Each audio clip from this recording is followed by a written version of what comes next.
Okay, how's it, guys? Thought I'd quickly do a video on the Springbok team announcement. Quite an interesting one that's come out. Just going to get it up here. The Grassie's first team of the year that he's picked. They're playing a Welsh team who are obviously not at full strength. It's going to be quite interesting to see what exactly they do. But the Welsh team is, good Warren Gatland. He's an old campaigner and they'll definitely be competitive. But yeah, you'd expect the Springboks to win this game, just given the quality and the injuries to Wales. Of course, a lot of injuries to the Springboks at this moment as well. So yeah, it's going to be interesting. But just looking at it, Peter Steph de Toey, I wrote in Supersport a while back, last week, that he was favourite to captain, and just because of something Russie said in that press conference. We spoke about the captaincy, and he said Peter Steph, captain against Wales last time. He's the ideal guy for a young team to take them through. He has the respect of the team, and that's what his reasoning was for that. And I mean, it's hard to argue with that. He was captain once. He said today again that one of the reasons he said in Afrikaans, unfortunately. So I'm not going to play the clip here, but he said one of the reasons why he picked him is because he captained against Wales and Washington, and obviously the Box didn't get out that game what they wanted, and they lost, I think, by 1 point, if I remember right, back in 2018. And he felt that he should have another go at trying to get the team, over the line, and obviously make right with. He's better than a one test captain player. He's obviously part of the Rocket team. He's the ideal number 7 flank for the Box. And I think that's pretty much why he's captain, and it's hard to really argue with that. Especially when you're arguing with a coach who's won 2 World Cups. It's kind of difficult, to say, um, you're wrong. And obviously they're looking for something out of this game.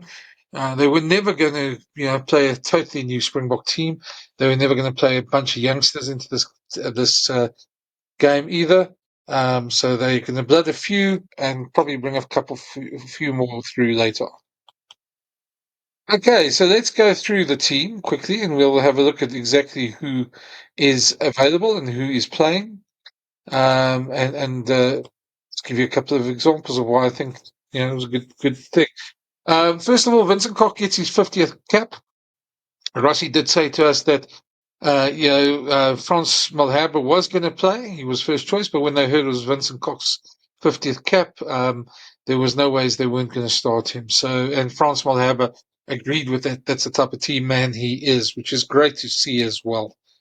So, then we'll see Vincent get his 50th cap run on, and he's in his combination with Oxenche from the Sharks. So they know each other pretty well, pretty strong front row. Hard to argue with that selection at all. Nothing wrong there. In between them is Malcolm Marx. Now, Malcolm hasn't played since the World Cup, and his injuries, sort of kept him out of action for the entire sort of Japanese season, which is a bit of a worry because he hasn't played, but they feel he is fit and ready to go. And I think they probably feel that he's probably better suited being at the Springboks right now than he is at a club. And the Japanese club season's ended in any case. So they can have a look at his work rate, his fitness, all that sort of thing. And they feel that it's a good game to bring him back in. They want him obviously back for the Island Test series. And to always, sort of starting him rather than on the bench. A lot of coaches do that because they worry about a player breaking down in the first 5 minutes. And, especially if you put a guy on the bench like Malcolm in a specialist position like Wilke, if you go down to uncontested scrums nowadays, you lose a player. So you don't want that at all. So what they're going to probably do is rather start the guy. At least if he doesn't make 10 minutes of the game, then you've got a backup, a fully fit hooker. And there will probably be somebody on the bench who can probably also play a swinger role if they need to. But Malcolm's going to start, and that's the reason why he's going to start, and that's probably the reason why Bongi wasn't considered for the captaincy either. Okay, so moving along then to the locks, even it's a bit Franco Mostert hard to argue with this sort of selection because Evan is the rock in that pack. Franco Mostert's never let the team down, so it's very hard to say, that's not a good selection. They exceptional lock duo as well. and certainly will give the Box a lot of firepower in the engine room. And behind that front row, that's going to be very formidable. Can't see them really losing a scrum there. It'll be very surprising if they do. And of course, with Ludi Jager injured and John Klein injured, Snyman is coming back to the team. He's traveling with the team to London.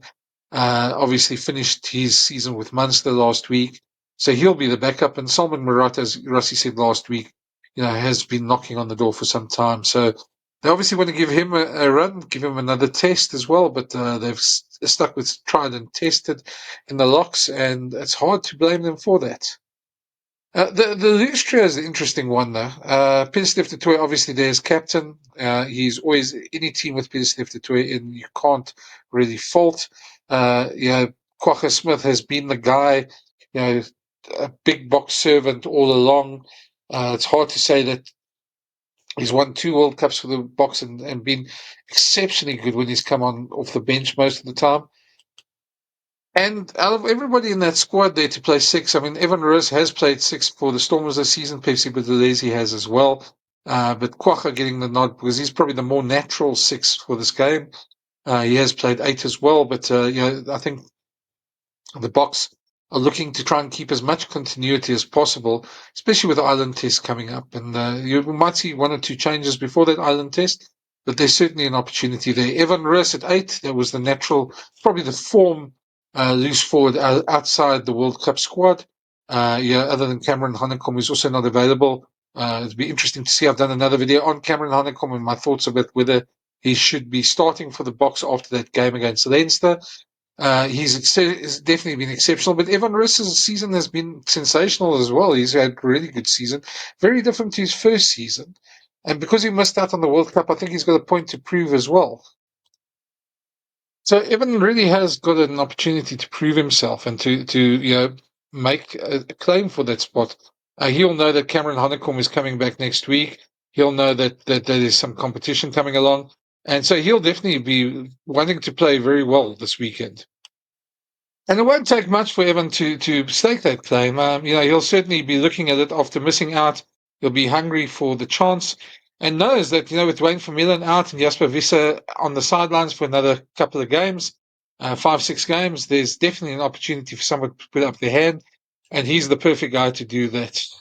Sorry, if you do hear some noises in the background, it's my dogs who are waiting for dinner. I'll get to them after I finish this video. But anyway. Halfback's very interesting. Faf de Klerk, no surprise there. We thought they'd probably go with tried and tested there. Jordan Hendricks is the interesting one because there's 5 halves in the squad, and when you look at it, Jordan Hendricks has got the nod. The same day that Sanele Nohamba, who's not in the squad, won the URC Player of the Year award, which is quite an interesting one for the Lions. Jordan's obviously leaving them. We don't know when he's leaving them because there's a bit of a tug of war about when his contract ends. Apparently, it ends in December. Um, but if he's with the Box, he's anyway probably not going to play for the Lions again until he leaves for Durban. So that's going to be quite interesting to watch that. But he's got the nod ahead of Sia Masuku, who's been on everybody's lips. And I think one of the reasons why is because Jordan Hendricks' defense has been exceptional. He was great at 12 for the Lions as well. His defensive stats are much better than Sia Masuku's as well. They're much better than Mani the Box as well. And 10 is always the channel that gets targeted. It's a channel that a lot of players, try and defend, but it's difficult to defend if you're not a good tackler. And I think they've gone for that. Plus, there's a bit of history. He's been in Bok camps before, so he's somebody they're looking for the future. Saying that, I do expect that Sia Masuku will get a run at some stage, probably against Portugal. But I think he's going to have quite a bit to do. It isn't his season. There is a bit of a pecking order there. Mani Lebok will probably play somewhere in the Irish series along with Andre Pollard. And I think against Portugal, we might see Sia Masuku. We might see Sasha Feinberg Ngubazulu go and get somewhere a spot there as well, which I think we all want to see. But he's on the bench now for this game as well. And I think that's an excellent choice, to be very honest, because he is the future and he's somebody. And as soon as you blood him and you try and get him test ready as soon as possible, it'll be great for the Springboks because he's certainly one of the guys for the future. What a talent! Centre combination of Andre Esterhuizen and Jesse Kriel, hardly a surprise. Andre Esterhuizen deserves more tests than he's got, and I think they're leaving Damien on the sidelines so that he can get ready for the Irish tests as well. But Andre Esterhuizen's definitely got a chance to sort of stake a claim here. Jesse's been a stalwart of SA Rugby, was probably one of the best players at the World Cup.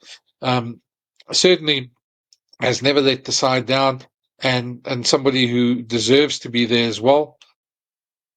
And then Makazole Mapimpi on the wing, and that's no surprise with all the injuries. Chisholm Colby touch and go for the Irish series. Curtly Orense, Kane and Moody all out. Vinny LaRue's at the Bulls, although there's a cloud over his participation in the final because of failing an HIA in that semi-final against Leinster. So there's a couple of options that Rossi needs to have a look at, and one of them is definitely at fullback. And at the moment, Apalele Fossey's got the nod. Kieran Horn could have been there. I think he was probably quite close, but I think it's probably because Fossey's been in the squad before, probably a bit more used to what they want to do. And he's also in good form this season that they've gone with him. But I don't think it's going to be long before Kieran Horn starts knocking on that door quite hard. And they take a lot of cognizance of what the guys do in training.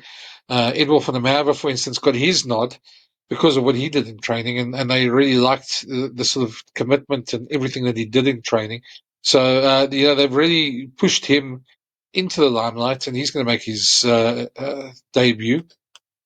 And it's been quite interesting to hear Rossi talk about Edward van der Merwe the entire time and the impact that he's had at training and what he's done at training and how they've been impressed with him.